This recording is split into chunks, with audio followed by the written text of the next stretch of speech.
Hey guys, welcome to the channel. As you see in the thumbnail, what if Luffy discovers his sun god Haki early part 1. Before I start, please do support for more awesome content and subscribe my channel and like this video. Go support the donalgraeme for writing that awesome fanfic and also make sure to comment on this story, link in the description. Let's start this video. Fuchsia village was a quiet little town, just another island in East Blue, the weakest of the 5 seas. In Fuchsia, life was simple, quiet, and laid back. People went about their jobs during the day and still had time to say hey to their neighbors and enjoy a pint or two at the bar. All in all, safe but boring. Unless, of course, the red-haired pirates were in town. Sake, meat, music. This is heaven. Luckyru was certainly happy as he guzzled alcohol by the barrel and ate meat by the carcass. Beside him, Ben Beckman merely shook his head good-naturedly and sipped at his sake while he cleaned his gun. Yassop was nearby, once again telling everyone a story about his son that everyone had already heard but were too kind to tell him so. Or rather, Yassop was too stubborn to listen to the protests. And by the bar, Shanks himself sat, laughing boisterously at some remark made by the young tan boy in a t-shirt and shorts that sat next to him. Bahahaha. You can't be a pirate, Luffy. You're too scrawny. Just the fact that you can swim won't help you on my crew. Just get your head out of the clouds and work on growing bigger. Shanks was somewhere in his mid-30s, with a hair a shocking shade of red. He had a bit of stubble on his chin and wore a puffy white shirt, black pants, and a cloak. His sword hung belted to his hip. His face was a tapestry of laughter lines and 3 scars ran over his left eye. He didn't act like one of the Yonkou, the 4 most powerful pirates in the world. He didn't act like a former member of the Roger Pirates, crewed by the Pirate King Gold D. Roger himself. He certainly didn't act like a man the Marines would send all 3 admirals against if they thought they would take him down. He acted like a man who loved to party and was perfectly fine with the idea with making friends with children. Therefore, he was perfectly within his rights to tease his newest friend. Who, as you might imagine, did not react very well. Urusai. I'm not puny. Plus, I've got a punch as strong as a pistol. So saying, the young boy by the name of Monkey D. Luffy cocked his fist as if it were an actual gun. The boy didn't look like his father was the most wanted man in the world. He didn't look like his grandfather had personally captured Gold D. Roger. He looked like a boy who wanted to impress his idol and was too stubborn to let what he wanted go. It looked outrageously funny on his 7-year-old face, but Shanks couldn't deny the determination written across Luffy's face. The boy sincerely wanted to be a pirate, despite the fact that he was still just a pipsqueak. However, Shanks couldn't just bring his young friend on his adventures like that. The Grand Line wasn't called the Pirate Graveyard for nothing, and the New World was in a whole other league. So, he offered a challenge that would both resolve the issue and do it in such a way that Luffy couldn't complain. Haha. You've got a pistol punch, eh? Well, let's test that claim, shall we? Shanks tapped the counter of the bar. Put a dent in this bar with a punch, and I'll give you my word that I'll take you on a voyage someday. If you can't, you'll just have to stay here on land. Shanks smiled with lofty confidence, certain that all his young friend's boasts were hot air. The boy had to learn that you couldn't just say things and expect them to happen. Luffy flushed and then yelled, "It's a deal." Everyone paused in their frivolities to watch. They weren't expecting anything, but the look on Luffy's face promised to be priceless. Plus, Yassop's stories were just that annoying. Luffy closed his eyes and furrowed his brow in concentration. He clenched his fist tight and seemed to be focusing all his energy into his arm. It was an oddly serious look on such a young face. After several seconds of suspenseful silence, Luffy opened his eyes, gave a war cry, and punched through the bar, leaving a pile of rubble of what was once firmly set wood. The sound was explosive in the silence of the bar, and everyone widened their eyes in surprise as they watched a kid, a tiny boy, demolish a good section of the counter with a single punch. Shanks' eyes were the widest as he noticed something no one else had. That force just before he punched was that Haki. Luffy surveyed the damage, gave a triumphant nod, and yelled at Shanks, "Ha! I win. Now you've got to take me on a voyage." Laughter filled with childish exultation filled the bar, while every adult in the place just stared in shock. A boy. A mound of broken wood. A few splinters in the boy's hand. The image simply did not go together. They had sailed the New World. They'd seen sights that would make nightmares have nightmares and make old professors shake their heads in bafflement. And the sight of Luffy's explosive punch still short-circuited the crew's brains, as if they'd seen a gorilla dance ballet. Eventually, Luffy took notice of the silence, looked at everyone with their jaws at level with their knees, and asked what. Shanks was the first to recover. He wasn't one of the most feared men on the planet for nothing. What, you ask? Luffy, you just shattered the bar with a punch. What the heck did you do? No child could do that. At the sound of their captain's voice, the rest of the crew jerked before going into whispered mutters about the spectacle they had just seen. Luffy self-consciously rubbed the back of his head while giving a nervous grin. Do you really want to know? Luffy asked, curious as to why his idol thought what he'd just done was so special. He said his punch was as strong as a pistol, hadn't he? Shanks gave a nod of his head, burning with curiosity, and Luffy took a breath before starting with his story. Flashback: Luffy was alone in the jungle. As far as scary situations went, it was a biggie. Just a young boy, he'd been left stranded alone with no food, no water, a tiny knife, and the instruction from his quasi-sadistic grandpa to survive, brat. Luffy was just a little kid. Like any other kid, he was afraid of some basic things, like the dark or animals, or the prospect of no meals to fill his stomach. And his grandpa had left him out, quite literally, for the wolves. Crazy Gramps, Luffy muttered, trying to distract himself with the sound of his own voice. He leaves me in the craziest places, makes me do the craziest things, and for what? So I can be a good Marine? I don't want to be a Marine. I want to be a pirate, dang it.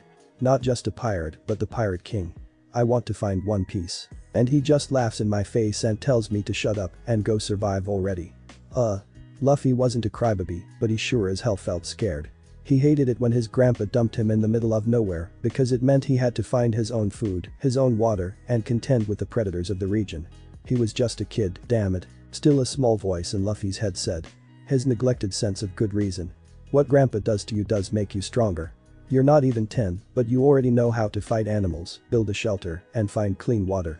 Some adults can't do that. Oh, shut up. Luffy said to himself, unwilling to admit that what Gramps put him through actually helped him in some way. Such thoughts were quickly forgotten, however, when a loud growl washed over Luffy. He froze, felt his heart go double time, and turned to face a gigantic, hungry-looking wolf with sickly colored fur and teeth. There wasn't any flashes of his short life, no broken record recording in his thoughts. Luffy didn't even have to think. His body did it for him. He ran. He ran as fast as his little legs could carry him, and then ran faster. He ducked, swerved, turned, and officially did everything humanly possible to try and outrun or outsmart the wolf that had given chase. It wasn't enough. Luffy felt a sharp impact between his shoulder blades, and suddenly he was face down in the mud as something truly massive with bad breath held him down, a crushing weight on his small back. At that moment, something broke inside Luffy. The dam built from adrenaline and physical effort that had prevented panic cracked, and suddenly Luffy was filled with mind-numbing fear. True terror seared his veins as a deep-seated primal fear, the fear of being eaten rose up in Luffy like a riptide and dragged him away from the calm shores of sanity into the turbulent waters of hysteria. To hell with the will of D. He was a kid and he didn't want to die. Luffy felt teeth circle his throat and could practically feel the shifts in muscle in the giant body above him that indicated the quick jerk of the head that would break his neck like a twig. All of Luffy's fear and pain and weariness coalesced into a single point as he screamed out in a voice he only barely recognized as his own. Stop. As he did, a wave of unseen force exploded out of Luffy, tearing the leaves from branches 20 feet away. The wolf tensed before collapsing into a heap, its eyes rolled back into its head. Luffy blinked and then sat up. He was alive and the wolf had collapsed. What had happened? Then flashback. Anyways, after that I started to try and do whatever I did again, but it was kind of hard since I had no idea what happened. Luffy explained to Shanks as the entire crew listened in, giving Luffy their undivided attention. I got into a few scrapes with deer and even ran into a little bear cub. He was fun until his mom showed up. That was when I did it again. Just when she caught up with me, I yelled at her and felt something. She passed out. Luffy grinned and proudly held his fist up again, the splinters removed by Makino, while the young boy continued explaining his discovery. Anyways, after Gramps decided to come get me, I started practicing. Whenever I really wanted something, I felt like there was some kind of force inside me, just waiting to get out. It doesn't always work, but I've managed to knock out birds, and I just learned yesterday how to put it in my punches. That's why my punch is as strong as a pistol. Luffy grinned and gave his fist a jab forward, happy that everyone liked his new toy. Shanks was amazed. Did this kid seriously discover his Haki at such a young age? Shanks decided to see if what Luffy said was true. Luffy, Shanks said, getting the boy's attention instantly. I want you to try and knock out one of my crew members just so I can see what you're talking about. Any volunteers? Without even looking, Shanks knew that everyone in the bar moved a few inches away from one unlucky bloke who noticed and bravely stood up to face the challenge. Luffy looked uncertain when he saw how big the man was, but put on his game face and closed his eyes. He focused really hard on one spot in the middle of his forehead. He imagined all his admiration for the crew, all his love for Shanks, and all his ambition to become a pirate coming together in that one spot. He felt an odd kind of pressure, but continued to focus until it felt like his Gramps was shoving a finger against his forehead. He took a deep breath, opened his eyes, and yelled at the man who'd volunteered, letting all his gathered emotions and will come flying out in a burst, directed by his voice in a vague direction. A shimmer went through the air between Luffy and the member of Shanks' crew. Shanks caught a whiff of the energy and he choked on the sake in his mouth. This Haki. It feels different from mine. There was no way to describe the feel of Luffy's willpower other than the fact that it felt regal, commanding. It was also a hell of a lot more powerful than a burst of the same size would have been from Shanks. Hell, maybe twice the size. The unlucky crewmate and about 4 or 5 people behind him fainted on the spot. Luffy was panting as if he'd just run the mile, but he had a grin on his face. He turned to face Shanks and said, "See? I'm strong. I'd be a big help on your voyage." Shanks stared from Luffy to the half-dozen unconscious members of his crew. "Those blokes could hang around me in battle without breaking a sweat. Luffy, what kind of power do you have? Could you possibly have that special Haki I heard about? The Hashoku?" If Shanks had been hoping for answers, fate had a twisted way of going about it. The swinging door to the bar blew out with a sudden impact. A scruffy tall man with dark skin, stained clothes and black hair held partially in a tail walked through the door, making no effort to hide the blade at his side. Piling in behind him were a bunch of men with a getup that could only be a uniform, including the sneers plastered on their faces. The man walked up to the bar and said to the now quiet room, "So you bunch are the pirates I heard about. God, you guys look pathetic. Do you guys actually fight the Marines, or do they just let you go out of pity?" Shanks and his crew, if it hadn't become apparent, had gone up against guys that would make this guy go crying home to mommy while he pissed his pants. They didn't even waste the effort needed to give a response. Luffy, however, felt his anger mounting. Why wasn't Shanks doing something? He was the tough guy. He should be defending his honor. The dark-skinned man turned to Makino and said, "We're mountain bandits. Don't worry, we're not here to trash your bar. Just give us 10 barrels of sake and we'll be on our way." However, this proved to be impossible, since the bar's entire stock had been consumed by Shanks and his crew already. As Makino gave her explanation, Shanks held up a bottle and said, "Right here, chap. We haven't opened this one. It's a pretty good year." The man replied with a small display of swordsmanship that would seem impressive to beginners, but was just sad compared to true masters. The bottle shattered. "I'm a man with an 8 million beelie bounty on my head. I need far more than one measly bottle of sake." Shanks was unimpressed. "Now look what you've done. You've got the floor all wet." Shanks bent down to mop up what was really very good alcohol when another blow from the mountain man came. It was a feather tap to Shanks, but he played along, lying quietly as if defeated. The man huffed and puffed his own ego before leaving the bar in what was supposed to be a dramatic fashion. Not 10 seconds after he left, the entire crew burst out laughing. Luffy was still a child, and a child in the East Blue at that. His simple view of the world simply could not grasp how far Shanks was out of that mountain man's league. As such, he believed that his idol was being far too casual. "Ked, what the heck was that? Have you no pride? You should have pounded those guys to a pulp." The laughter tapered off at this display of emotion. What was humorous to the red-haired crew was blasphemous to Luffy. Shanks sat up, looking over at Luffy. "It's not like I don't get what you're saying, but they just spilled some sake. They're not worth it." With the pout only a child could produce, Luffy turned his back on Shanks and conveniently noticed the small chest in which Shanks held the prize of his recent voyage.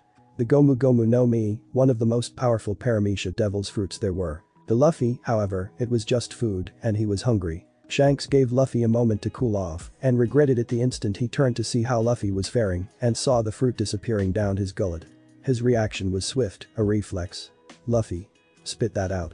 Shanks grabbed Luffy by the ankles and started to shake the boy like a rag doll. However, he was too late. On a downward jerk, Luffy's neck extended until his face hit the floor. As the boy dealt with this new shock, Shanks cried out in frustration. "Luffy, do you know what that fruit was?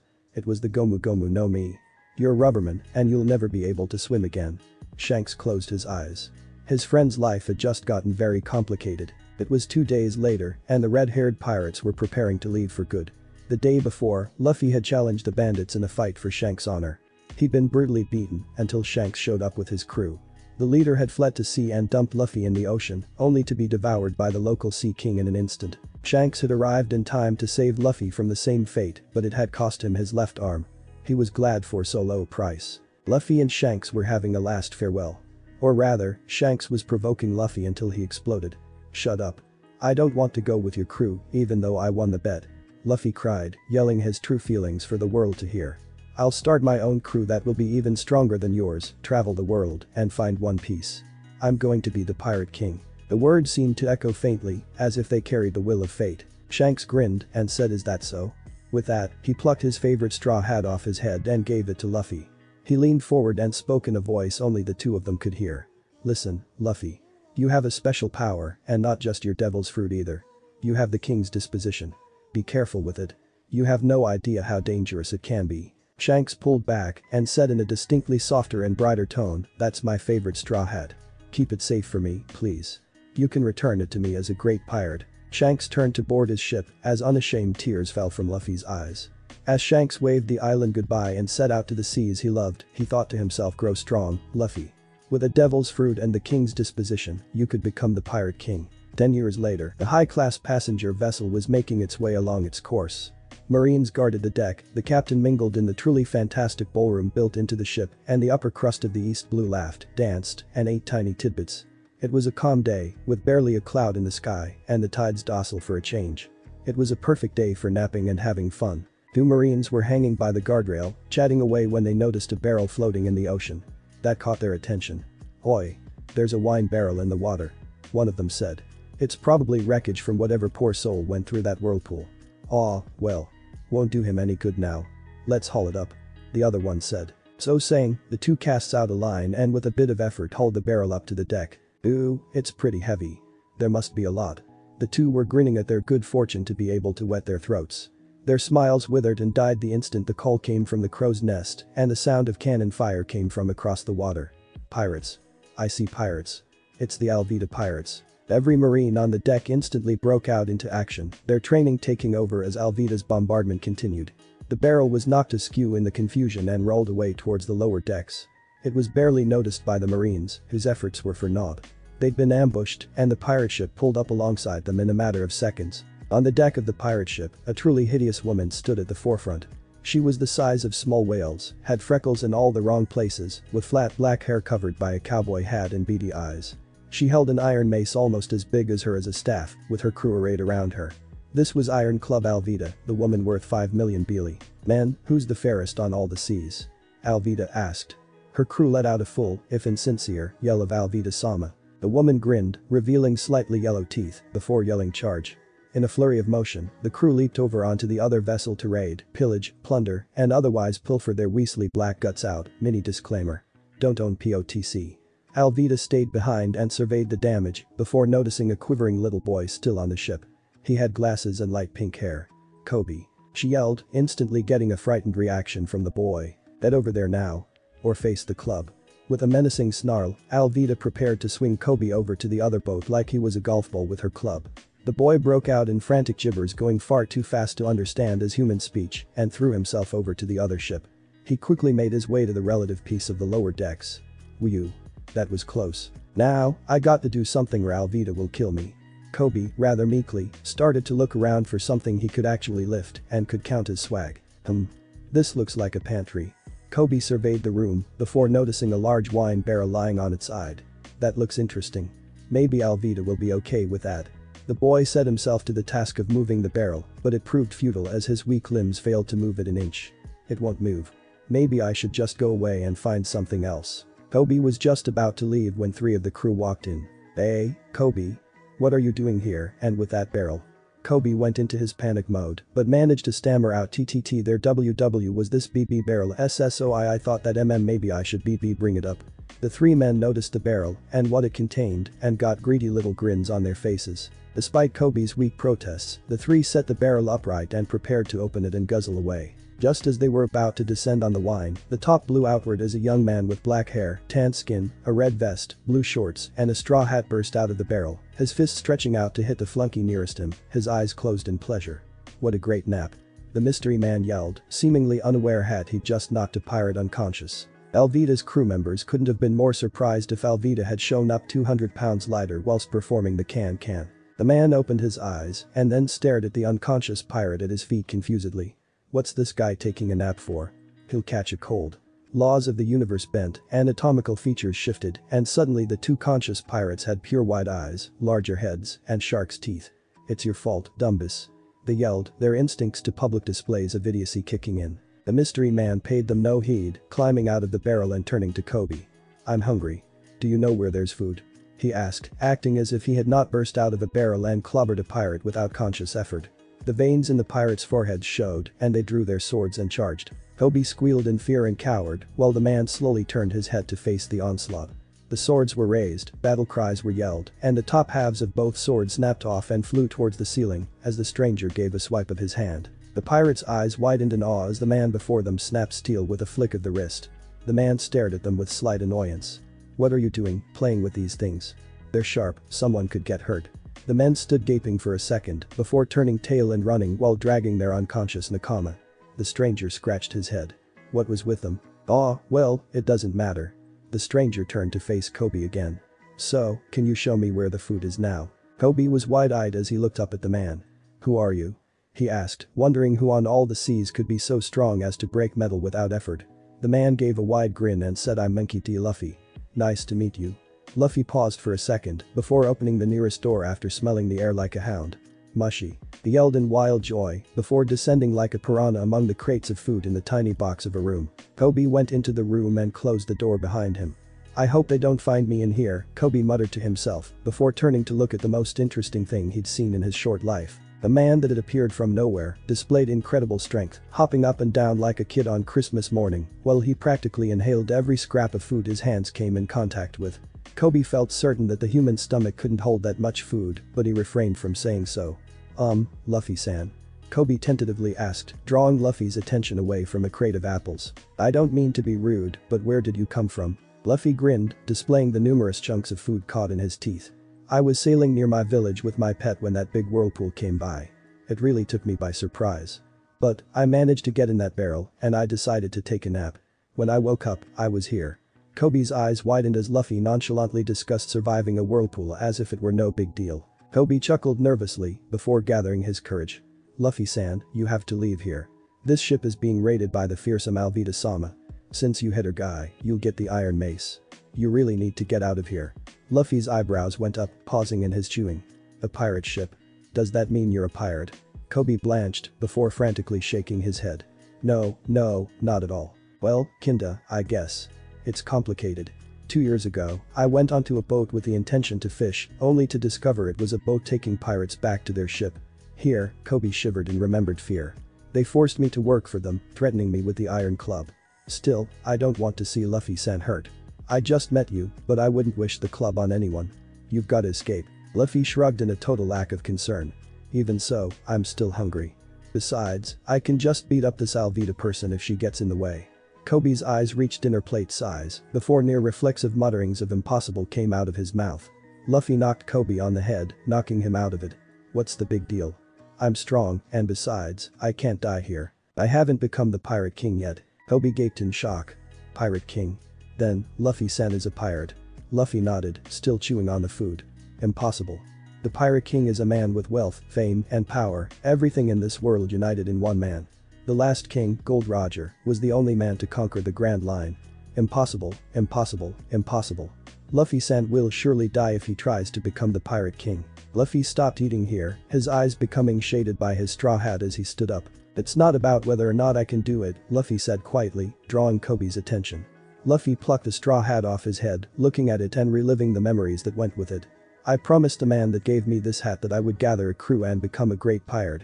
It's my dream to be the Pirate King, and I'm committed to my dream.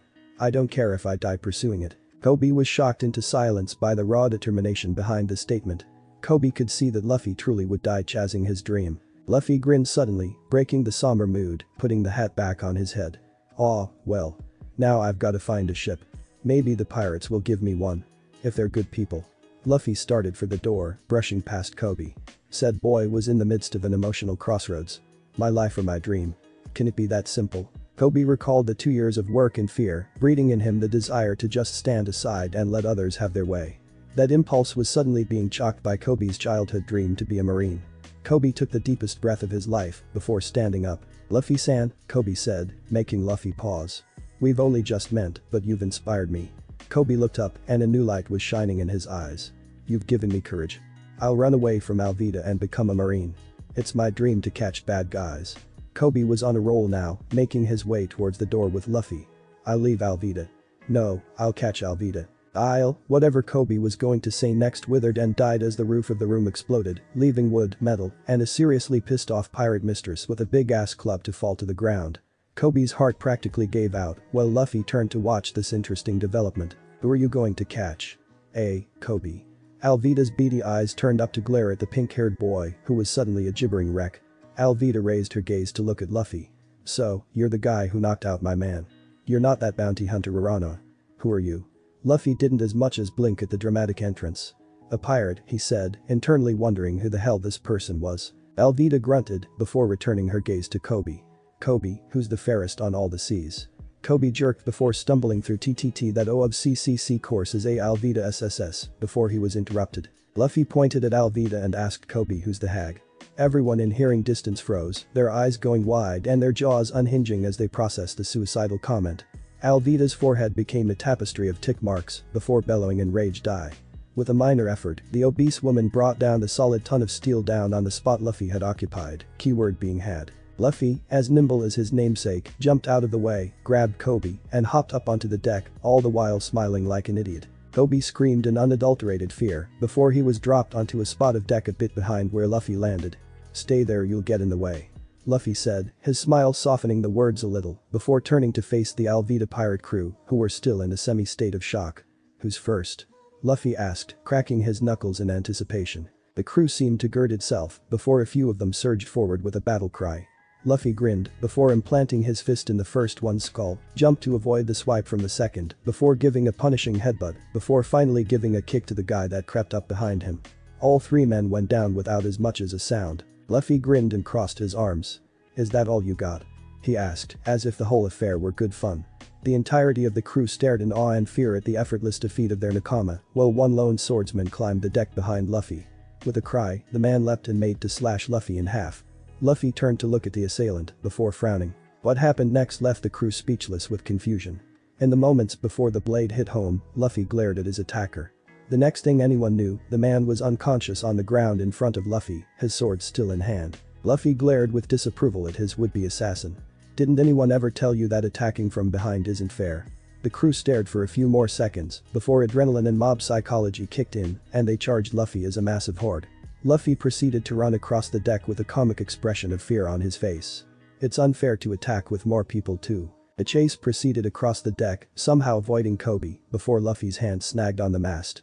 Instead of being jerked back, the arm stretched, allowing Luffy to keep on running away, while the rampaging crew went into collective apoplexy at the sight. Luffy turned to smirk at the crew. Just kidding. Gomu Gomu no rocket. With that, the stretched limb recoiled, dragging Luffy bodily across the gap at the speed of a bullet. The crew was hit by the organic equivalent of a cannonball.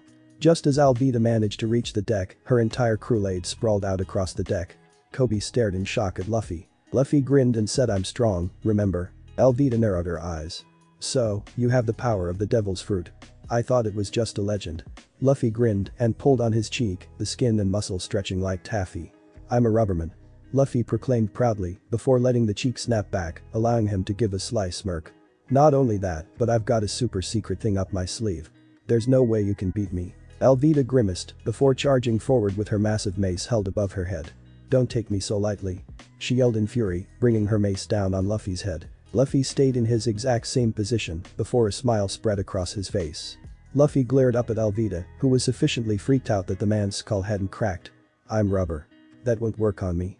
Suddenly, out of nowhere, an unseen force seemed to ram into Alvida, knocking her back across the deck. Koby stared in disbelief as he saw the most terrifying and heaviest person he'd ever known getting thrown ass over to kettle. Luffy merely grinned before pulling back his fist, which then went back a few meters as it stretched. Just as Alvida stood up, looking as if she'd just hopped off a roller coaster, Luffy brought his fist forward in a truly terrific punch as he yelled Gomu Gomu no pistol. The fist impacted and Alvida was blown away into the distance until she was nothing more than a star on the horizon. Luffy turned to glare at the stragglers on Alvida's ship who were by now ready to shit their pants. Oi, get a boat ready for Koby. He needs to join the Marines. The men on the ship started bustling like a nest of bees, preparing a small dinghy for Koby's and Luffy's use. Koby turned to stare at Luffy, his mind unable to comprehend what had just happened. Luffy just shrugged. What? No enemy can stand up to a king. With that oddly philosophical remark, Luffy made to grab Koby and hop into the waiting boat. However, before that, the sound of cannons suddenly roared like thunder. The Marines had arrived. Luffy grinned at the new arrival before turning to Koby. "Aren't you going to go over there? You want to be a Marine, right?" Koby's mind went back online at the idiotic remark. "I can't join them now. I'm coming from a pirate ship. They'd lock me up before I could ask." Luffy shrugged before grabbing Luffy and hopping into the boat. As they plummeted towards the waves, Luffy yelled out with a voice that rang with an undertone Koby had never heard and made his hair stand on end, as if a living force vibrated with the words. "Thrasher, time to go." The words echoed across the seas, visibly vibrating the water's surface. As the boat landed on the water, Luffy caught a glimpse through the resulting spray of an orange-haired woman in a boat loaded with treasure. Before Luffy could puzzle the odd sight, his ride appeared. Out of the water, rising like some biblical sea snake, a respectably sized sea king with green scales and blue fins appeared, giving heart attacks to Koby, the Alvida pirates, and half the Marines. The sea king turned to face Luffy, who just grinned. "There you are. Let's get out of here." But that, the sea king did the last thing anyone expected. It nodded, before grabbing previously unseen ropes around its neck like reins with its teeth and throwing them to Luffy, who expertly caught them and tied them to the boat. With that, like some twisted version of Poseidon's chariot, the Sea King took off, dragging Luffy and the terrified Koby away faster than you could say, "What the heck?" When the warships were out of sight, the Sea King slowed down to the equivalent of a brisk walk instead of a sprint. Luffy was laughing his head off, while Koby was practically in a coma. Luffy turned to face the giant serpent. "Thrasher, where were you? I had to fight a whole pirate crew and their captain because you decided to try and beat that whirlpool." The Sea King, apparently named Thrasher, turned its head just enough so Luffy could see it roll its eye. That set off a fresh batch of laughter. When Koby was once again lucid, he turned to face Luffy and asked incredulously, "You have a pet Sea King?"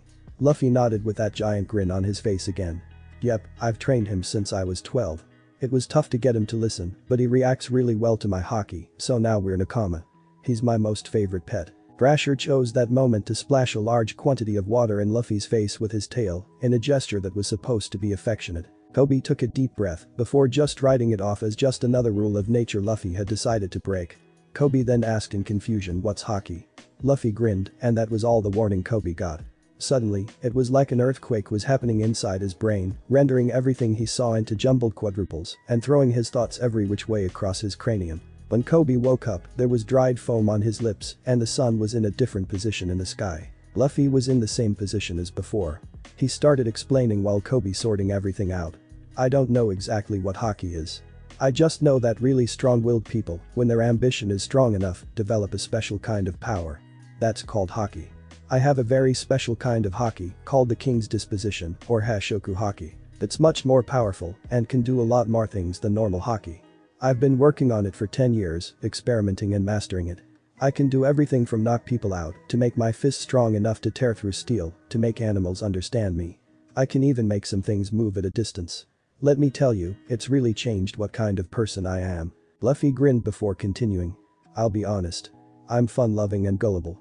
I eat like a family of hungry pigs and come back for seconds. I'm clueless about lots of stuff and not all that smart. I charge through the fires of hell and back without a second thought if it meant helping one of my nakama. But one thing I'm not is reckless." Here, Luffy's face became as serious as Koby had ever seen it. "If I just had the Gomu Gomu no Mi, all I could do was break stuff. With Haki, it's a whole different story. With Haki, I can turn proud men into quivering puddles at my feet, make buildings crumble without touching them.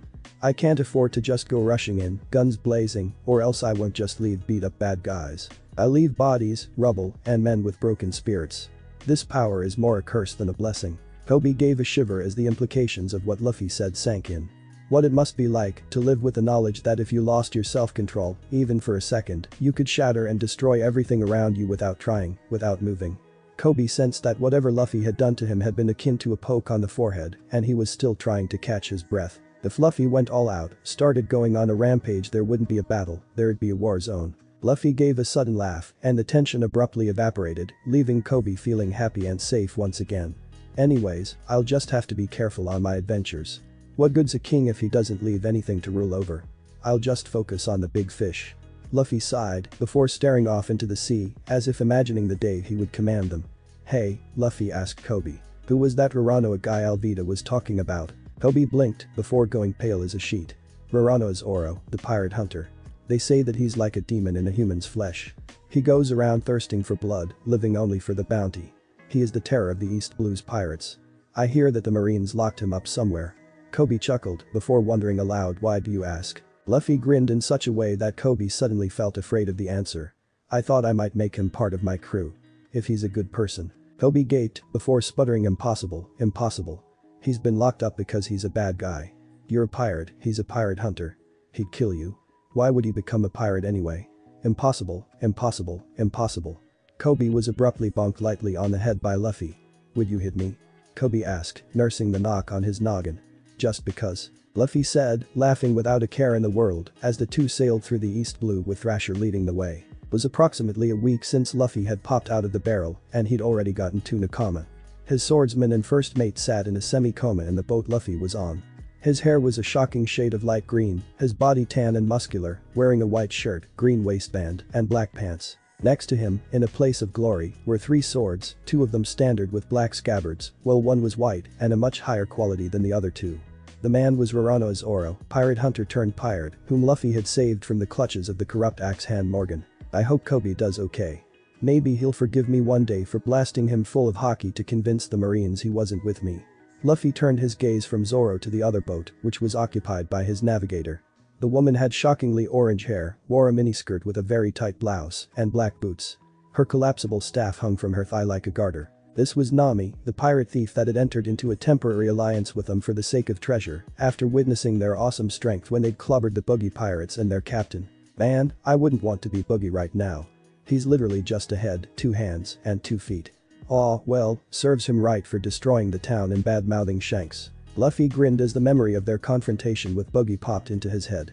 The looks on the crew's face when he'd used his Haki to divert the Boogie Ball, the way he'd knocked Richie the Lion Tail over to Kettle for destroying the dog's owner's shop, and finally how far Boogie had flown from his Gomu Gomu no Bazooka after he'd reassembled a few pieces short. Between Zoro Santuryu and Luffy's destructive punches debilitating psychic assaults, it had been a cakewalk. Luffy sensed that his new navigator had a few skeletons in her closet, but didn't question her on it.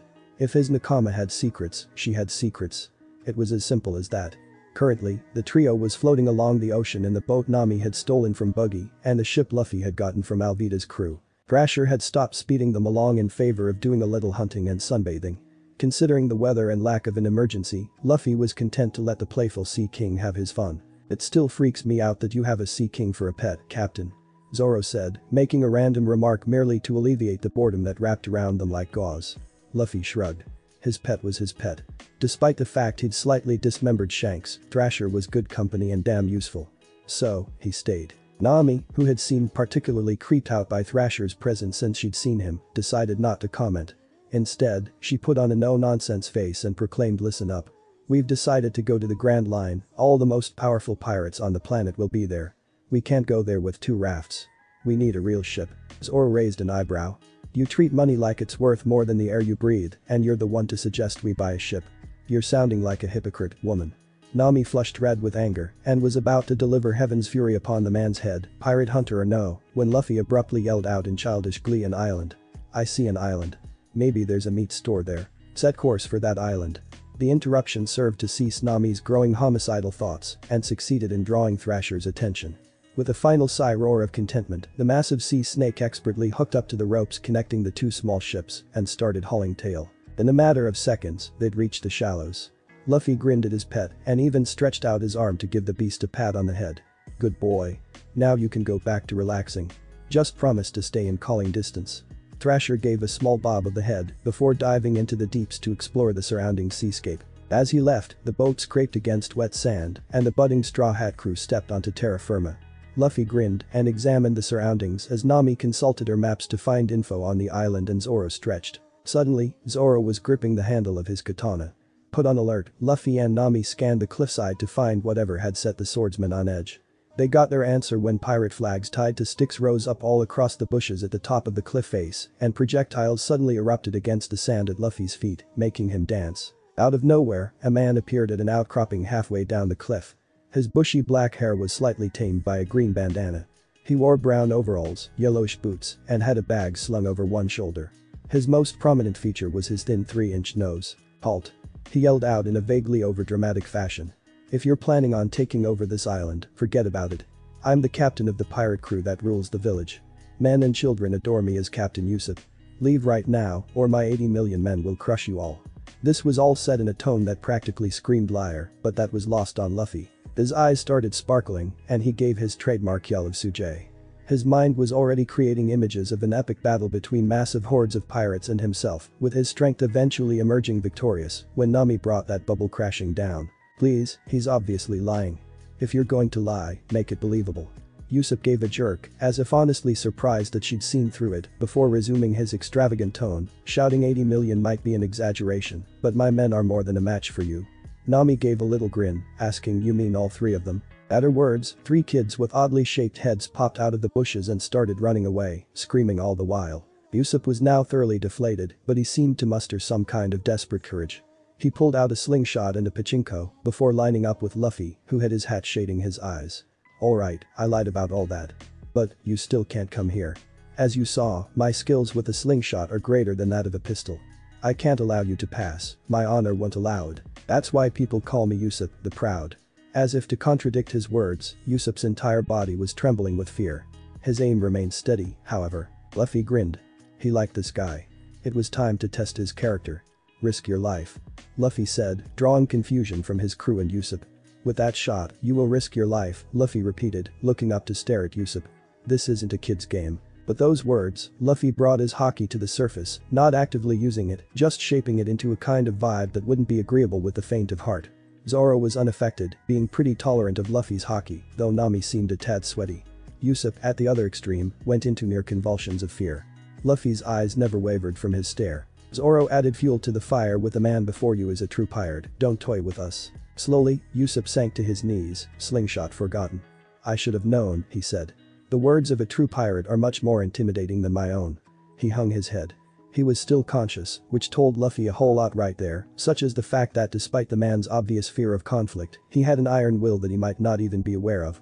Luffy grinned. He and Zoro exchanged glances, before bursting out laughing, eliciting a small smile from Nami, and a look of confusion from Usopp. When Luffy was in control again, he yelled up at Usopp, "Oi, isn't your dad Yasopp? I used to know him. Let's talk over food." The words were such a surprise that Usopp fell from her perch to collide with the ground. However, he picked himself up without difficulty, looked the crew up and down, as if trying to decide something, before he started grinning and laughing like some switch had flipped on his personality. In a much more jovial mood, he led the 3 of them up the trail to a small village, where he proceeded to treat them at a restaurant. Along the way, Luffy noted the glares of mixed annoyance and weary tolerance thrown Usopp's way. It was obvious even to him that Usopp's lying was a big thorn in everyone's side, but they were so used to it that they'd grown comfortable in the habit. Still, one day they might snap. Luffy noted this out of the corner of his eye, more concerned with the heavenly smell of cooked meat under his nose, as he enjoyed the meal Usopp had bought for them. "So, you knew my dad?"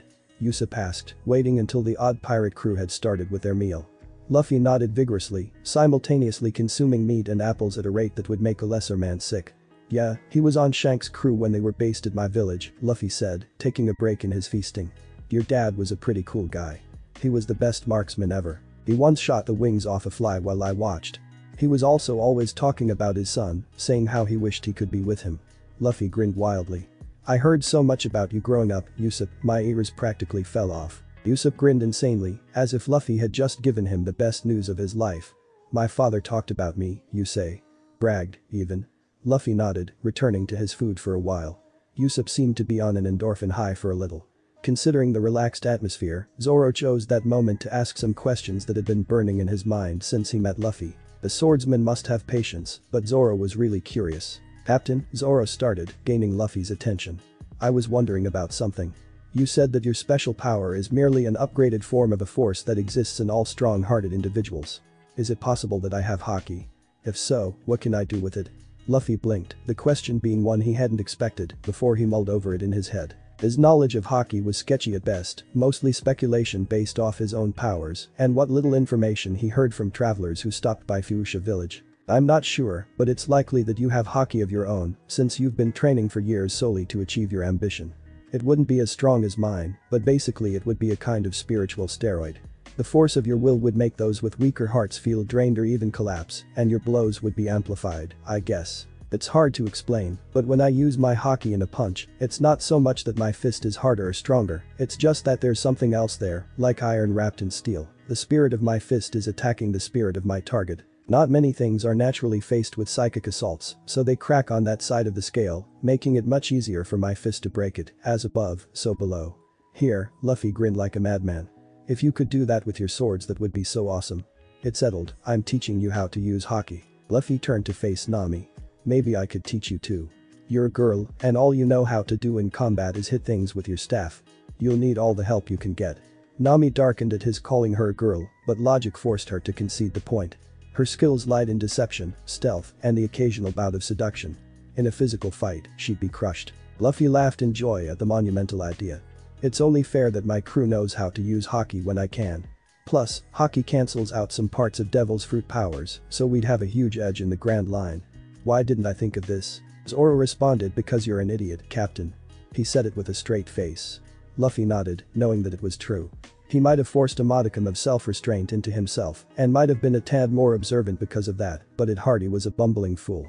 Usopp, who'd been totally lost up to this point, suddenly looked like he was having a stroke. Everyone at the table looked at him in concern before he managed to stutter out "TT the G Grand LL line." At that, Luffy, Nami, and Zoro all sighed, forgetting that the destination of the crew was the object of much fear. Luffy patted Usopp on the back, slightly clearing the man's lungs after they'd contracted in proxy fear. Cheer up. We're strong. Besides, I'm the one who's going to find One Piece and become the Pirate King. I need to go to the Grand Line to do that. The logic was simple and groundless, but it seemed to hit home. Usopp's gaze turned inward before he started to talk, as if to himself. My dream is to be a brave warrior of the sea, like my father before me. He's in the Grand Line. If I could make it there. His expression was oddly somber before he closed his eyes and smiled as if suddenly thinking of a joke. It's too bad I'm too big a coward to leave this village.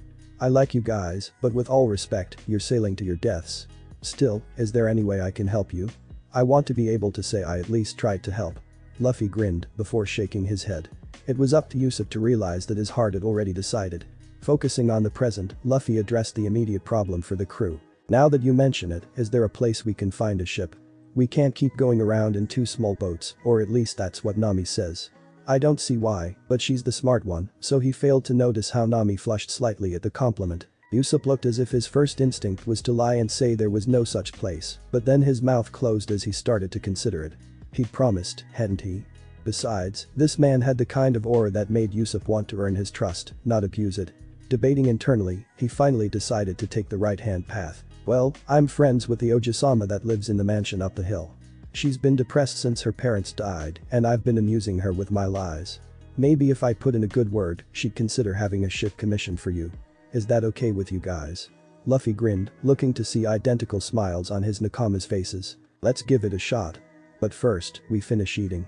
With that, Luffy seemed to inhale all the food on the table in the blink of an eye, making Usopp's eyes widen, and Nami and Zoro start muttering about finishing off our food for us again or some such stuff. Luffy paid them no mind. The chief tenet that he lived his life by was when you're hungry, eat, regardless if the food was his or not. The king needed strength to rule his subjects, after all. Still casting looks towards Luffy, Usopp led them out of the restaurant. He was just about to lead them up towards the manor when Onion, Pepper, and Carrot jumped out from behind some nearby barrels, carrying wooden daggers and yelling for the Usopp pirates. They began their charge straight at the trio of pirates, not even noticing their astounded captain. Nothing permanent, Luffy nonchalantly commanded, before waiting until the last second to give Carrot, who'd aimed for him, a bash on the head that drove him into the dirt. In the same moment, Zoro had chopped Pepper with the back of his blade, and Nami had given Onion a kick in the kimata. The three children dropped like rocks. Usopp looked appalled at the damage to his crew. Boy, would you do that? They're just kids. Luffy shrugged and merely said they got in the way. With that, he arranged the three more comfortable on the side of the road to avoid foot traffic and allow them to be unconscious peacefully. Usopp glowered for a second before sighing in defeat and continuing with the journey up the hill. As they neared the estate, Usopp maneuvered them away from the foreboding bodyguards, leading them towards an unassuming hedge that was actually as sturdy a wall as the steel grate at the main entrance. With a knowing smirk, Usopp grabbed a square section of the hedge, revealing it to be a secret door. Holding a finger to his lips, Usopp snuck in through the hole, leaving the crew to follow in behind him. Luffy took one look and went, wow, this girl is living it up. This place is huge. Quick as lightning, Luffy's mouth was covered by Usopp's hand. SHHHHHH. The marksman hissed before letting Luffy go. The pirate captain pouted but kept his silence. Usopp, with stealth worthy of Nami's operations, made his way to a tree near the south wall, where he proceeded to climb up and knock on the nearby window. A fair woman with fair hair and pale skin answered the door, a joyful expression on her face. Yusuf-kun. You're here. What story are you going to tell me today? Yusuf grinned, blushing faintly, and said, well, there was the time I was 5 when I fought off a giant goldfish, but I have something to ask you first, Kaya. At her confused expression, Yusuf indicated Luffy and the gang at the base of the tree. These guys are pirates that came to bask in the glory of Captain Yusuf's presence, but they're in need of a ship. Being the proud and merciful captain that I am, I decided to help them. I was wondering if you might not mind lending them a ship. Kaya paused before regarding the crew. She noted Zoro's calm stance, Nami's confident air, and the sparkle in Luffy's eyes. A grin spread across her features. Kaya was a good judge of character. She opened her mouth to voice her approval, but was interrupted by the harsh cry of halt. Everyone turned to look at an approaching man. He wore a fine tuxedo, oddly striped shoes, and wore slightly loose glasses over his sharp eyes, his dark hair immaculately combed. He possessed an intimidating air and made Yusuf visibly start to panic. The man stopped a few yards away from the motley crew, looking up at them and saying, you have no business here. Please leave before I am forced to call the bodyguards. He fixed his glasses with an odd motion of his wrist, not using his fingers at all. Luffy felt something off about the man. Call it King's intuition, but Luffy suspected that this man was more than he appeared. Aya spoke up with, please, Kurahadal, don't mind them. They're friends of Yusuf-kun and they wanted to ask me, before she was cut off. Please, Kaya Ojisama, don't defend them. They're obviously ruffians, and they don't belong. The crew's eyes narrowed at the insult, and Luffy started to ominously crack his knuckles. Kurahadal ignored them. Is that Yusuf-kun up there? The caretaker asked, making Yusuf jump. I've heard quite a lot about you around the village. They say that you lie and make everyone's life difficult. I guess that's what one should expect, since you're the son of the low-class pirate. A contemptuous sneer materialized on Kurahadal's face. Yusuf's fear melted into anger in the space of a second. What did you say? Yusuf asked with as much malice as he could muster, as he used a hook in his bag to descend to the ground. Kurahadal glared at Yusuf as if he were something dirty he'd gotten on his shoes. Your father abandoned your mother and yourself so that he could spend his life pirating. He's a low-class thief, and nothing more. Yusuf began to see red. Kurahadal continued on with, and it shows. You spend your days lying to the village and worming yourself into Oroji-sama's life. What is it a low life like you wants from Oroji-sama? Is it money? How much do you want? The sound of flesh smacking flesh filled the air. Yusuf was so angry he'd socked Kurahadal right across the face, an expression of undeniable rage on his face. The caretaker clutched his cheek from his position on the ground and cried, you see that? I upset him, and he immediately turned violent. Such a dangerous person shouldn't be near the Ojisama. Shut up. Yusuf yelled back at him, with such force that even Luffy was stunned. You're calling my dad a lowlife. He's anything but. My father sails the seas as a true warrior of the sea.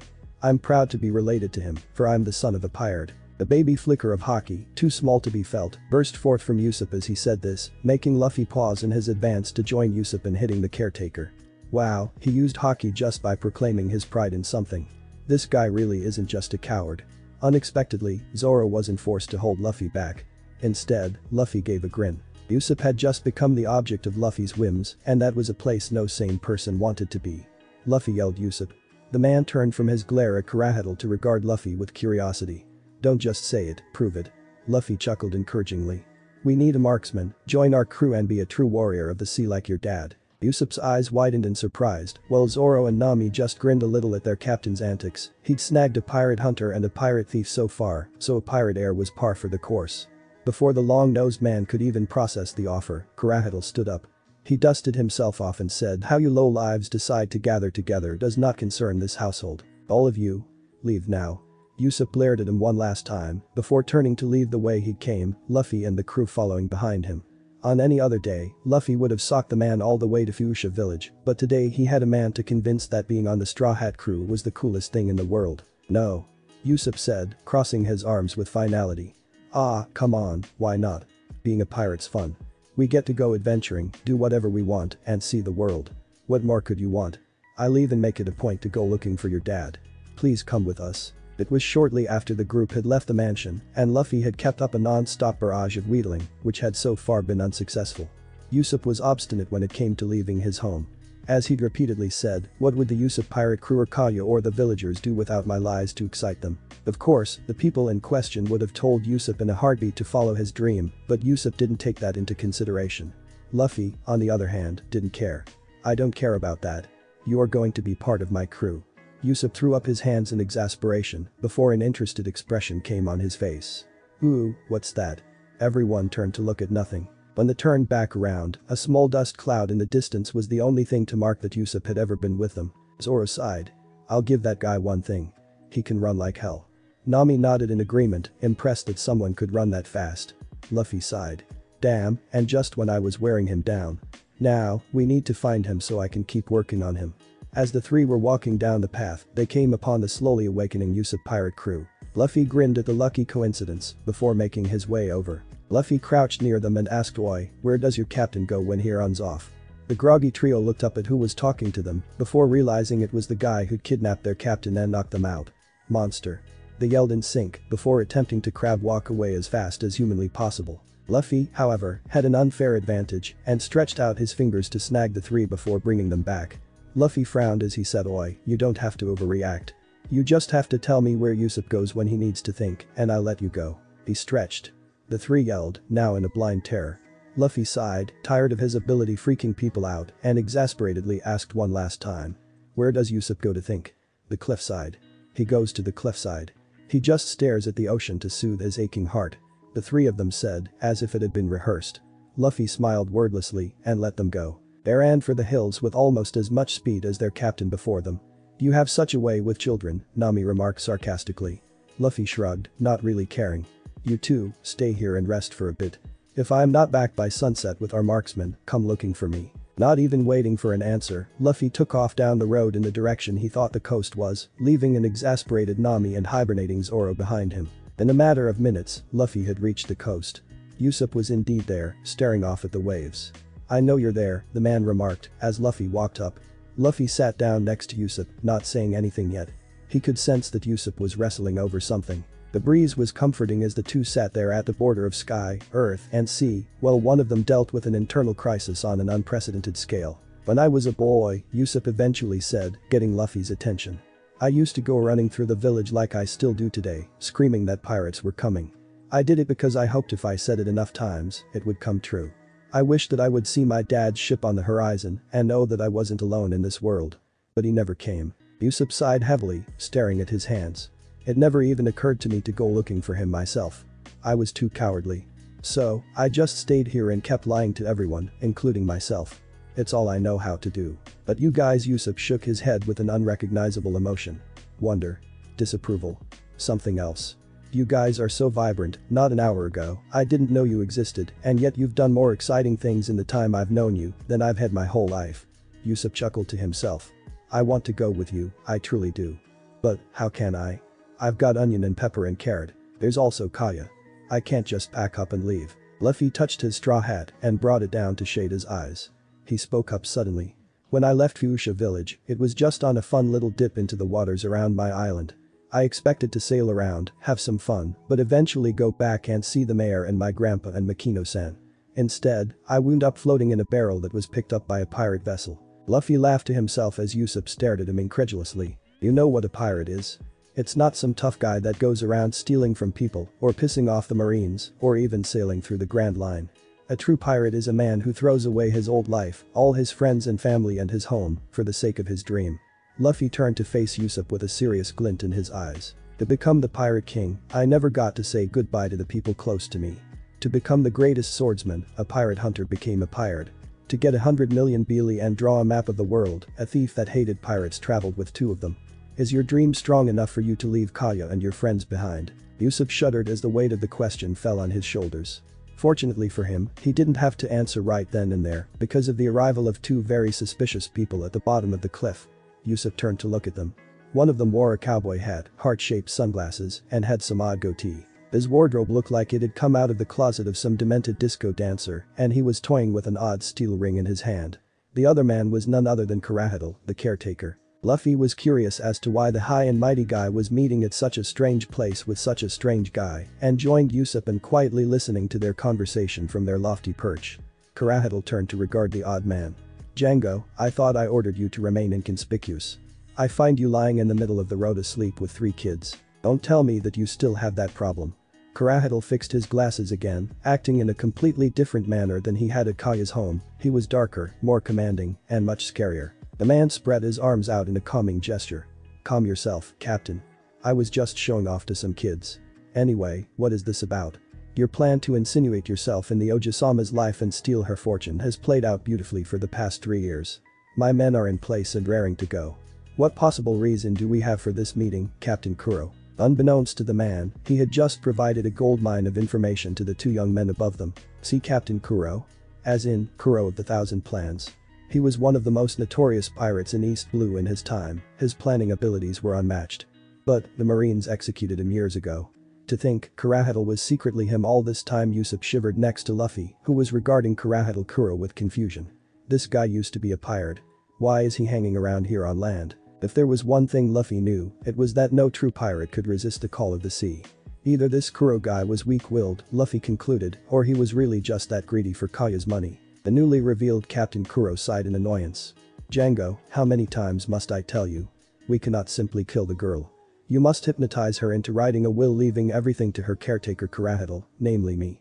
I just wanted to make sure that that chaotic rabble that is your crew was capable with a little subtlety. Kuro fixed his glasses yet again and regarded Django with a glare. Django's grin was a smidge more false than it had been before. It's all prepared, Captain Kuro. The men know that they just have to ravage the village and leave the accident to me.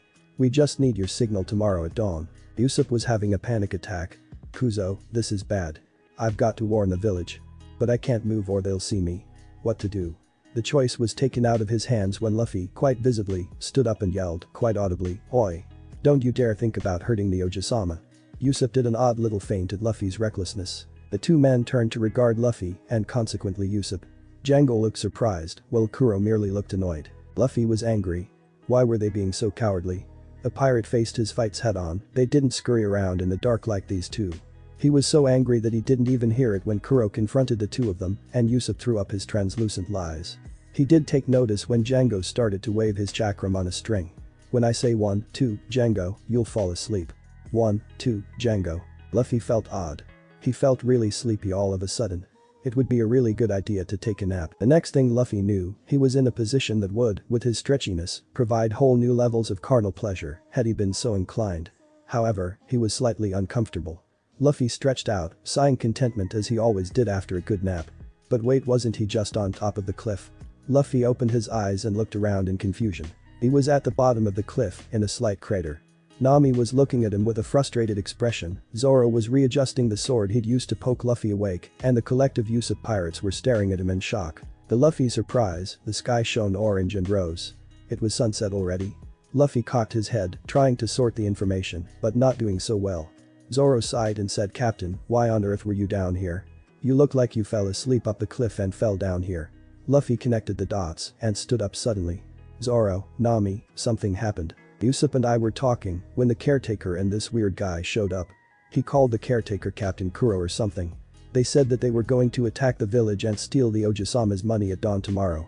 Then I called them out and the weird Asen said something and the next thing I knew I was down here." Everyone's eyes widened, shocked by the turn of events. Luffy suddenly yelled, "Wait, where's Usopp?"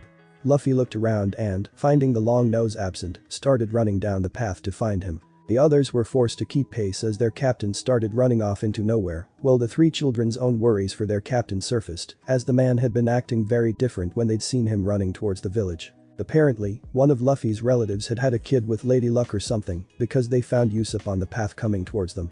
Usopp looked up and nearly collapsed. Usopp ran up to them and asked, "How are you alive?" "You fell off the cliff." Luffy shrugged. Now that he'd found Usopp, he was trying to remember why he was worried in the first place. Was there even a reason? Luffy's life was full of these impulsive blackouts. The Kid Pirate trio spoke up with Captain. "We found out about Kuro, Captain. We've got to warn the village right away." Usopp's eyes got hazy, and the true pirates noticed how he slipped his armband a bit higher up, hiding some injury that seemed to have come from a gun. Usopp suddenly laughed with a false cheer and proceeded to give his most convincing lie yet. "You can forget about that. I was so mad at the caretaker that I spread that lie around. This guy believed every word. But it was all a lie, so we don't have to mention it anymore." The kids grinned at the end of the problem, but they got frowns as they started to walk off. "That was a low thing, Captain. Captain has never lied to hurt someone before. I've lost respect for Captain." With that syncopated disapproval, the 3 left towards the village, not noticing the desolate expression on Usopp's face. Luffy raised an eyebrow. "Why did you lie? You heard the caretaker. We've got to warn everyone." Usopp sighed in utter defeat. Don't bother. I already tried that after you fell asleep. At first, I wondered why those two didn't try to kill me too, but then I found out why. When I tried to tell everyone, they all thought it was just another lie. Not even Kaya believed me, Mary even shot me. Usopp slid down his armband, showing the small bullet hole that was steadily streaming blood. The man seemed to be on the brink of tears. The crew exchanged a glance before leading Usopp down to a secluded spot by the cliffs. As night fell, Nami treated the wound to the obvious and exaggerated discomfort of Usopp. Zoro spoke up with "That was a good thing you did, keeping those kids safe. But what do you actually plan to do?" Usopp sighed before a look of grim determination settled on his features. "I said that pirates were attacking tomorrow. Yet, I am a liar. As such, it is my duty to ensure that that remains a lie. One way or another tomorrow will be another peaceful day. I'll stop those pirates." Usopp attempted to stand, but his knees were shaking so much that he fell down again. He stared down the silently watching crew. "What's with those looks? Scared? Of course I am. But that doesn't matter. I have to do this." Luffy grinned on the inside. Usopp had just sealed his position on the Straw Hat crew. Talented, semi-decent acting, and determination, what else could Luffy ask for in a Nakama? The insanely strong young man cracked his knuckles, sending a silent message to his crew. Nami held up a finger. "Let's get something straight. All of their treasure is mine." Usopp looked up confused, while Zoro gripped his swords in anticipation. Luffy turned to face Usopp. "We're going to help. But, you have to promise to join our crew." Usopp's face shined with gratitude for a split second before anger stepped in. "I don't need your pity. I'll do it myself." Luffy let loose a small flicker of Haki. It was the equivalent to a slap to the face, and Usopp choked on his next retort. Luffy stared at Usopp with his eerily piercing eyes, stating, "If it were pity, would we risk our lives? Besides, I already decided to make you my Nakama. Now, we have to seal the deal." Usopp stared in wonder at him for a moment before ducking his head to hide his tears. All he could say was a meek yet heartfelt arigato. By dawn, Usopp had set up traps all along the passage towards the village, including a nasty oil slick. Luffy regarded the safety measures and felt a niggling thought at the back of his mind. As Usopp started to boast how awesome his traps were to the not really listening Nami and Zoro, Luffy remembered. He was so unused to being the smart one that it actually took a few seconds for the words to reach his mouth. "Oi, wait a minute. What about the cliff we landed at?" All conversation died in a heartbeat as the gathered people first dealt with the shock of Luffy being the first to notice something, and then the nasty realization of the truth. Usopp yelled in dismay, "I forgot. There's an identical cliff to the north of here. I just thought that they'd use this one because they held the meeting here. Kuzo, what have I done?" Luffy had stopped listening after the second sentence, tearing down the path at a wild sprint. Behind him, Usopp blinked before following with equal speed. Just as Zoro prepared to follow, Nami screamed in terror and knocked Zoro onto the oil in her haste as she flew off, screaming, "My treasures. Don't worry, babies. Mommy's coming." Zoro's curses of rage didn't even reach her as she and the other two took off at speeds that summed up approximately with Mach 2. "North, north, north, north, which way's north?" Luffy paused. "Think, Luffy. The last time you charged into something on instinct alone, you wound up with Ace in a coma cause you forgot to rein in the Haki. Calm down and think it through, right? Okay, let's just get the right direction. The sun rises in the east, so if I turn left when I'm facing the sun." Luffy, with great care, faced the rising sun and turned smartly to the left. A clear direction in mind, Luffy once again took off at hellish speeds. Luffy hadn't realized how long it had taken him to think. "Probably why I don't do it often," Luffy remarked sarcastically to himself. Anyway, the sun was fully above the horizon by the time he reached the specified cliff. Luffy, in the haze of his sprint, noted what details he could find. Usopp was lying bloody on the ground, with Nami hovering worriedly over him, amid a sea of caltrops. Rapidly approaching, a horde of cat-themed pirates were charging. At the base of the cliff, a large ship rested with the prow facing the land. Out of nowhere, a slightly oil-stained Zoro was beside Luffy. "About time you got here," the swordsman remarked, while Luffy merely cracked his fists. As the group of pirates approached, Luffy proudly pulled back his fists as Zoro loosened his swords. 321, here we go. With those words, Luffy let fly the insane strength and speed his grandpa had hammered into him alongside his own personal training, showing its worth as each and every one of the pirates flew back down the cliff on the force of his punches, aided in their takeoff by the blindingly quick and powerful slashes on behalf of Zoro. Luffy took a moment to get back his breath after his mad dash and subsequent attack. He then proceeded to yell at Usopp. "Usopp, you didn't tell me which way was north. Do you know how long it took me to think it through?" Sweat drops appeared on the heads of everyone in hearing distance at the comment before Usopp fired back, "What are you talking about? You're the one that took off with all that confidence." Luffy shook his head in exasperation. Rule number 1 of being my nakama. Realize that I'm a hopeless idiot.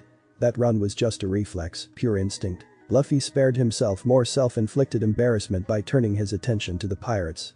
You're the guys who were going to hurt the Ojisama. Well, here's what you get. Thrasher, move the boat. His last words carried an echoing, booming aura so thick that the walls of the cliff started to vibrate to pieces as the sound waves passed. Barely a few seconds later, the giant head of Luffy's pet appeared out of the water, scaring the overawed pirate crew shitless. Paying no heed to the panicked yells of surprise and fear, Thrasher gripped the boat gently with his teeth as ordered and proceeded to drag the boat away into the distance. Django panicked at the sight of the disappearing ship and immediately took out his ring. "Oi!" he yelled out, causing the Sea King to reflexively look at him. "When I say 1, 2, Django, you'll fall asleep. 1, 2, Django." Thrasher was belly up with a snot bubble in seconds. As the Black Cat crew breathed a sigh of relief, Luffy's anger grew. Nobody messed with his pet. With a mighty battle cry, Luffy charged forward, drawing the crew's attention to their approaching demise. Gomu Gomu no Gatling. Luffy had no mercy as he loaded his fists to the brim with Haki and charged the crew, his fists moving so fast that they seemed to multiply. Each time his fist connected with an enemy, there was a brief moment when they were still, the force of his punch seemingly muted, before they'd rocket back into the sea with their eyes crossed and their lips bloody from internal injuries. Luffy had enough presence of mind not to make the amount of Haki lethal, as he wasn't exactly eager to kill, but the Black Cat crew wouldn't be doing any strenuous activity like walking anytime soon. When Luffy finally paused to recuperate, more than 80% of the pirates were floating some distance away in the water, among the lucky ones Django and 2 odd men that had hopped out of the water and seemed pretty pissed. Zoro yelled out from the top of the cliff, "Luffy. Were you planning to leave some for me, you selfish idiot?" Nami and Usopp were silent beside him, their jaws practically disconnected in their shock. Nami had gotten a brief taste of Luffy's true power when he faced Buggy, but this was something else.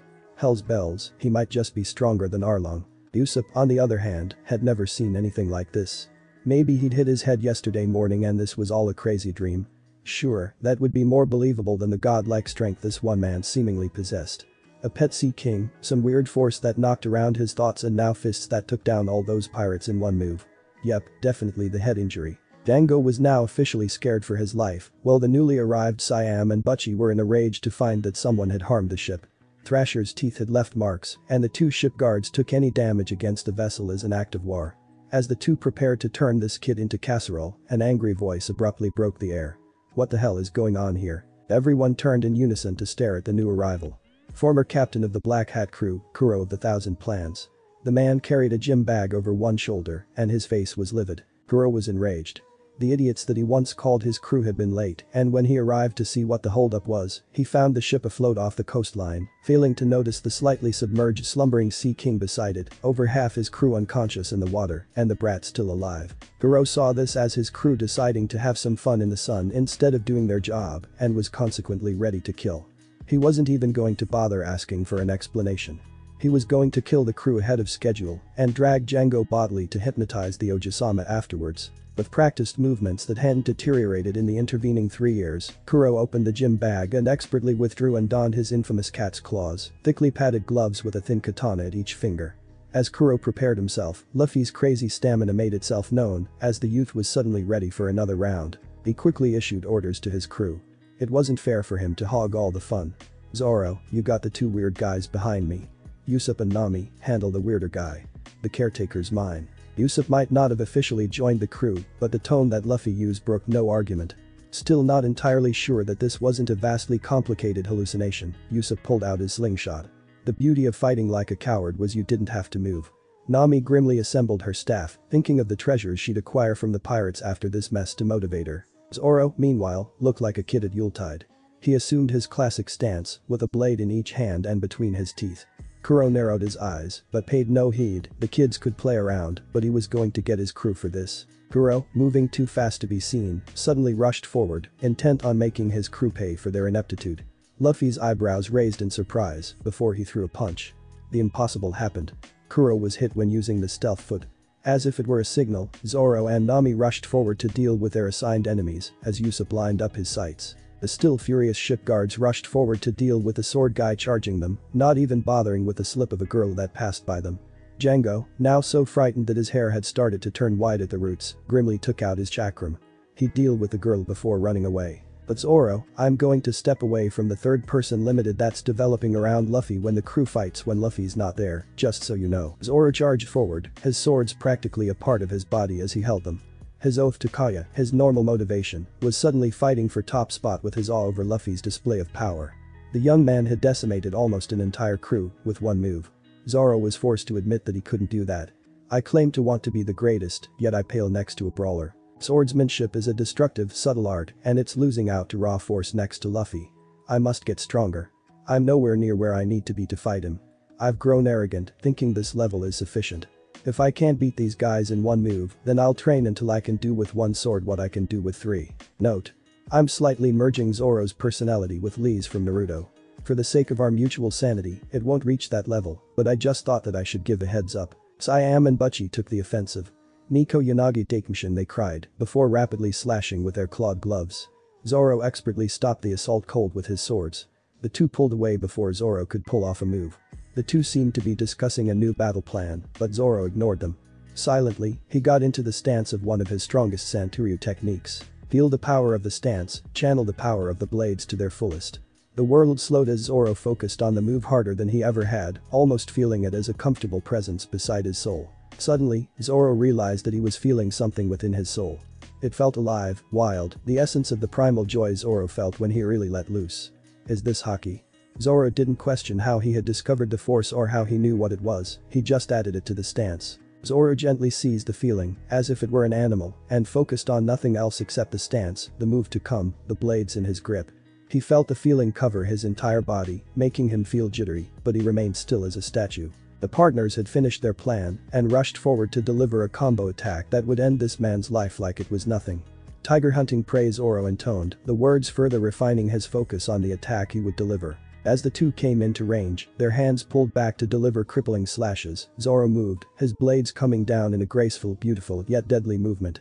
In the space of a second, Zoro was behind his opponents, his swords all pointing forward.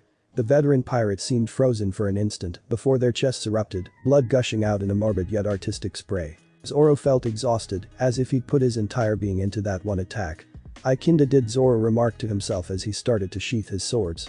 However, to his horror, the fat one slowly got back up, seeming delirious from the blood loss, but still very much alive. "Kuzo!" Zoro yelled in frustration.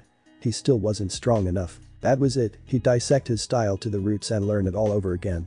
He'd go back to square one and be all the stronger when he returned to where he was now. But that was for later. Zoro, almost sullenly, rushed forward and delivered a heavy blow to the man's head with the back of his blade. He crumbled like a disconnected puppet, leaving Zoro to recover from his short but exhausting battle. But Nami and Usopp. Nami sighed in exasperation. Her fight wasn't going well. Her prediction from yesterday had been correct. She was near useless in a fight. So far, she'd scored a few light blows on the hypnotist and had nearly gotten her hand chopped off for her troubles. As it was, her staff was deeply nicked and the surrogate captain of the Black Cat crew was leading the offense, his confidence growing as he realized how weak his opponent was. "This is why I hate pirates. If Arlong had never showed up, I wouldn't be in this situation." It was at that moment that a pachinko flew through the air and noticeably hurt the hypnotist upon contact. Then again, pirates don't care about teaming up against someone. Nami amended as she continued to try and hold off the hypnotist, while the unofficial member of Luffy's crew again tried to line up the perfect shot. He only had a few specialty shots, and he wanted to make sure he didn't miss. Nami continued with her token attacks, but the outcome was clear. With a particularly strong swipe, Nami's scarred staff was knocked from her hands as she fell on her finely toned ass. Django grinned and whispered, "You shouldn't play with pirates, girly." With that, the man pulled back to deliver the killing blow. However, he was quite suddenly and permanently interrupted as the cry of Hisatsu. Kyakubashi. A large pellet impacted with Django's face before the gunpowder within ignited. Django went down with smoldering hair. Usopp grinned. "That's right, her head was in the way. Nice teamwork there." Nami got up, dusted herself off, and gave a small mock salute to Usopp before turning to face the ship.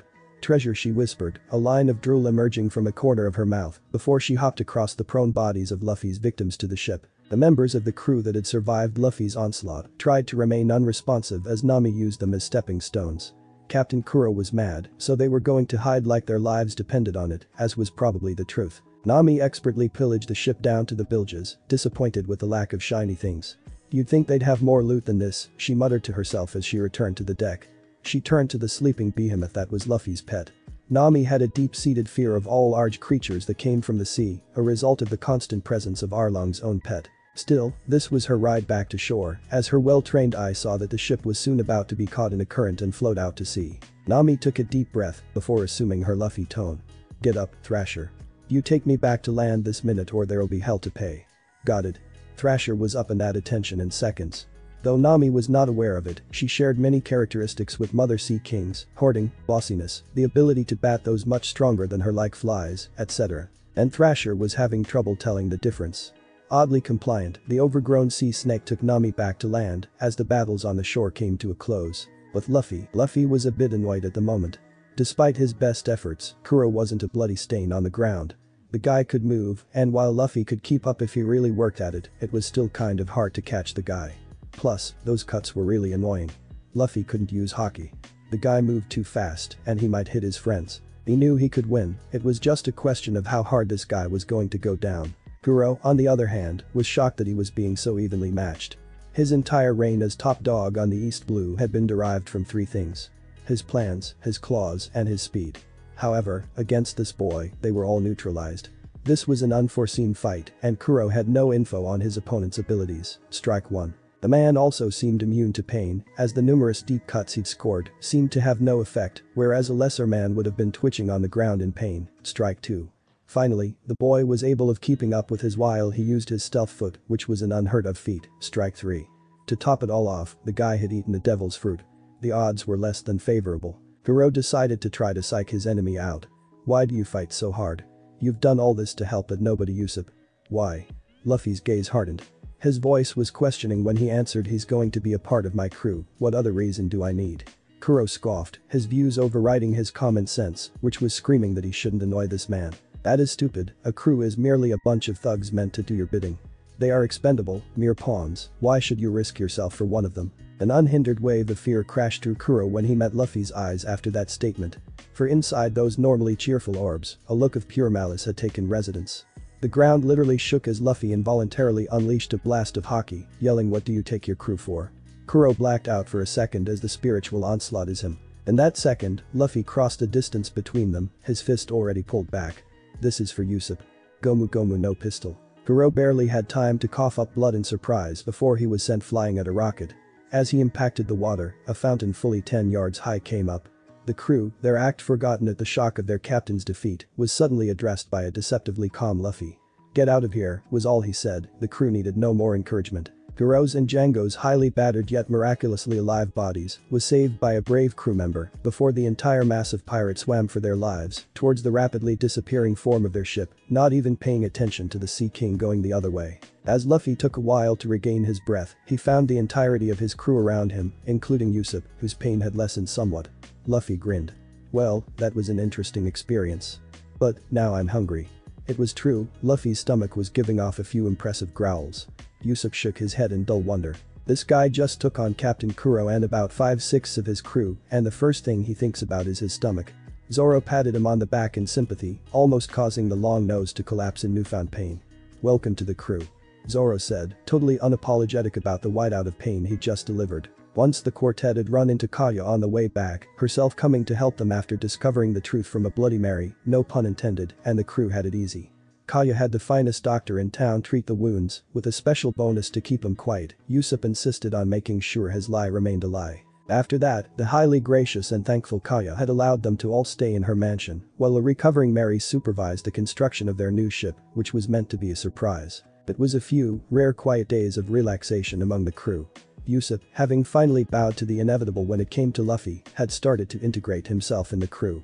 The three found his lies and boisterous attitude to be a great source of entertainment, though his constant requests to become captain got a trifle annoying. Aya, though sad, was willing to let them go, and Usopp had sworn to return one day. Finally, on the day of their departure, the crew was given their treat. A caravel. Nami cried in joy as the ship was revealed to them. It was a good ship. The sails were new, the hull was sturdy, and the figurehead gave off just the same clueless innocent vibe their captain did. Mary proudly declared, "This ship may be of an old design, but it will carry you far. I call it the Going Mary." Aya and Usopp had one last goodbye before the man climbed onto the ship, going to join his new crew, his new life, his new destiny. As they pulled away from the island and Luffy sat perched on the figurehead, the captain had only one thing to say. Grand line, here we come. Thanks for watching this video. If you really enjoy this video, like, subscribe, and comment down below, and turn on that bell notification. Don't forget to support the donalgraeme for writing that awesome fanfic, and also make sure to comment on this story link in the description. See you in the next video. Goodbye.